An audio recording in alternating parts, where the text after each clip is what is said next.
But anyways, do you guys see what I mean? It's just these little quick movements. And look at what it keeps doing. Keeps coming down, keeps popping up, keeps coming down, and then it keeps popping up.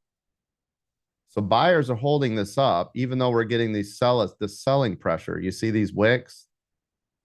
This is selling pressure. But do you see how it's staying high instead of, right? It should have came up, pulled back, sell off. You see how it's still up here? There it goes. There's your payday. I'll take it. Oops, and I missed it. Made $1.50 or whatever.